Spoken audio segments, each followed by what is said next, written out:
When we think of the mercy of God, perhaps we think that that means that there is no justice of God, that in seeking the mercy of God, we somehow avoid God's justice.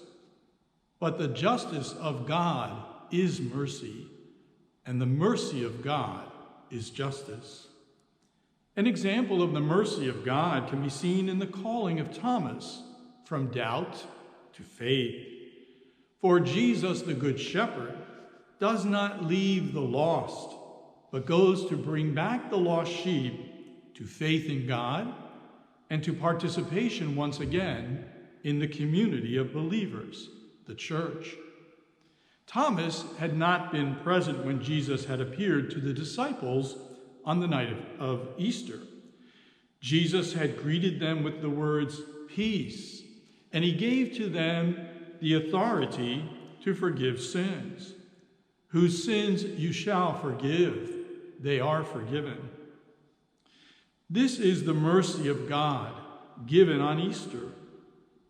Rather than condemning the sinner, Jesus forgives the sinner through the gift of reconciliation given to the apostles. The joy of Easter is the reconciliation of sinners given by Jesus to the church when he breathed on them the Holy Spirit. But Thomas was absent, and his heart was hardened, and he would not believe that Jesus was risen from the dead. For that reason, he was nicknamed Doubting Thomas. How many Thomases exist in the world today? Absent from Jesus, hardened in heart, and doubting, and saying in their hearts, "I won't believe. Prove it to me." When Thomas hears the other disciples say that Jesus is risen, he does not believe. In fact, he wants proof. Thomas wants to see the wounds. He will only believe if he can touch the wounds and place his hand in Jesus' side. In some ways, we cannot blame him. Imagine the pain and the doubt of the followers of Jesus during the days after they had seen Jesus killed and buried.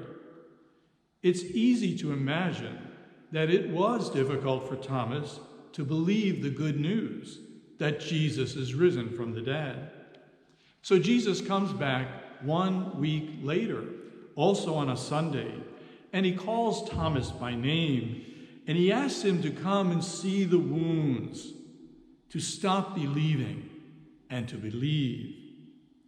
This is the second example of the mercy of God. Jesus does not condemn Thomas, but he reminds him that his faith has come from seeing, and how blessed are those who believe without having seen. When Jesus says those words, "Blessed are those who have not seen but believe," we have another example of the mercy of God. Jesus leads us to faith in him, even though we did not live and walk and eat with him 2,000 years ago. We have access to the mercy of God, for now we believe without having the proof of Thomas. This is mercy working in our lives. When Jesus says these words, "Blessed are those who have not seen and believe," he is speaking of us. Jesus was thinking of all of us on that Easter evening. For we believe, but we have not seen. Imagine Jesus was thinking about you when he said those words, that you believe, but you have not seen. We cast off doubts and hardness of heart, the hardness of heart that Thomas had, a hardness that demands proof, and we enter into faith in Jesus risen from the dead, which is an overflowing source of the mercy of God. The example of Thomas should give hope to all who have doubts or questions about the faith. In Thomas can be seen how some who have doubts are not condemned by God, but called by God to have faith. There's nothing wrong with having questions about faith or raising questions, even if we do not immediately arrive at answers. To have doubts like Thomas are normal, and they should not cause us to despair, but rather they can be the seeds of true faith that will grow in us, the believers. Here is an interesting point to ask ourselves. Since Thomas was not present on Easter Sunday night, when Jesus gave the apostles the authority and the power to forgive sins, did Thomas also receive that authority? Remember, he was not present. Yes, even though Thomas was not present, he received the authority to forgive sins because the gift was not given to individuals as such, but to the church and the apostles as a group, as representatives of the church. For that reason, bishops today, who are the successors of the apostles, have that same authority given from Jesus on the night of Easter.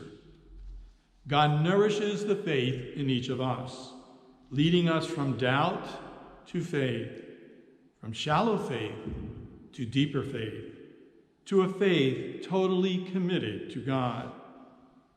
We also should recall that today is called Divine Mercy Sunday. On April 30th, in the year 2000, Pope John Paul II canonized Sister Faustina as Saint Faustina. Sister Faustina was dedicated to sharing the mercy of God.